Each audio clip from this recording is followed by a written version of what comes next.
যুদ্ধবিধ্বস্ত ফিলিস্তিনের পাশে দাঁড়ালো আরেক মুসলিম দেশ ইরাক। নির্যাতিত ফিলিস্তিনি জনগণের জন্য এবার সাহায্যের হাত বাড়িয়ে দিয়েছে মধ্যপ্রাচ্যের এই দেশটি। ফিলিস্তিনের অবরুদ্ধ গাজায় 1 কোটি লিটার জ্বালানি পাঠানোর প্রতিশ্রুতি দিয়েছে ইরাক। সম্প্রতি এক বিবৃতিতে এ ঘোষণা দিয়েছেন ইরাকের প্রধানমন্ত্রী মোহাম্মদ শিয়া আল সুদানি। ইরাকের প্রধানমন্ত্রী মোহাম্মদ শিয়া আল সুদানি বলেছেন, গাজার বাসিন্দাদের জন্য তার দেশ 1 কোটি লিটার জ্বালানি পাঠাবে।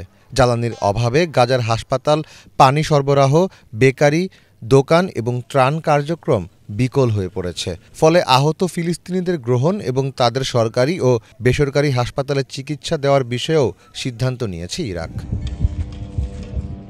গাজা উপত্যকায় 6 মাসের বেশি সময় ধরে চলা যুদ্ধে জ্বালানির তীব্র সংকট দেখা দিয়েছে। তাই এই অবস্থায় ইরাকের এই ঘোষণায় খুশি ফিলিস্তিনিরা। নিপীড়িত ফিলিস্তিনিদের প্রতি বরাবরই উদারতার নজির দেখিয়েছে ইরাক। নিজেদের অর্থনৈতিক ও রাজনৈতিক নানা সমস্যা থাকার পরও ফিলিস্তিনি জনগণের জন্য যথাসাধ্য চেষ্টা করেছে দেশটি।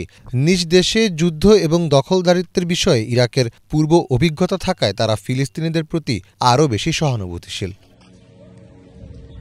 ইরাকের সিনিয়র শিয়া ধর্মীয় নেতা গ্র্যান্ড আয়াতুল্লাহ আলী আল সিস্তানি ফিলিস্তিনিদের ন্যায় বিচারের জন্য ধারাবাহিকভাবে আহ্বান জানিয়ে আসছেন। সমগ্র ইরাকব্যাপী লাখ লাখ ভক্তানুরাগী রয়েছে তার। 2021 সালে পোপ ফ্রান্সিসের সাথে দেখা করেও ফিলিস্তিনিদের অধিকারের বিষয়ে আলোচনা করেছিলেন তিনি।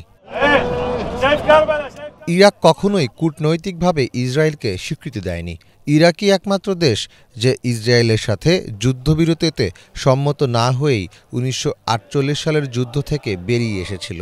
তবে আরেক মুসলিম দেশ ইরান পাহলভি সাম্রাজ্যের যুগে ইসরায়েলকে স্বীকৃতি দেয় এবং একটি স্বাভাবিক দ্বিপাক্ষিক সম্পর্ক গড়ে তোলে। ভিন্ন ভিন্ন শাসনের অধীনে ইরানের সাথে ইসরায়েলের সম্পর্ক গড়ে উঠলেও ইরাকের সাথে তেমনটি কখনোই হয়নি। ফলে এটি অনেকটাই স্পষ্ট যে ইসরায়েল সম্পর্কে ইরাকের নীতি ইরানের মতো নয়। গত 7 অক্টোবর সীমান্ত পেরিয়ে ইসরায়েলে ঢুকে 1200 জনের বেশি মানুষকে হত্যা করে গাজার ক্ষমতাসীন শাসক গোষ্ঠী হামাস। এই হামলার প্রতিশোধে সেদিনই গাজা উপত্যকায় যুদ্ধ শুরু করে ইসরায়েলি বাহিনী। এই যুদ্ধে ইসরায়েলের নির্বিচার বর্বর হামলায় 33,000-এর বেশি ফিলিস্তিনি নিহত হয়। যদিও হামাসের সেই হামলার বিষয়ে আনুষ্ঠানিক কোনো নিন্দা জানায়নি ইরাক। মীর ফজলে রাব্বি, বাংলা ভিশন।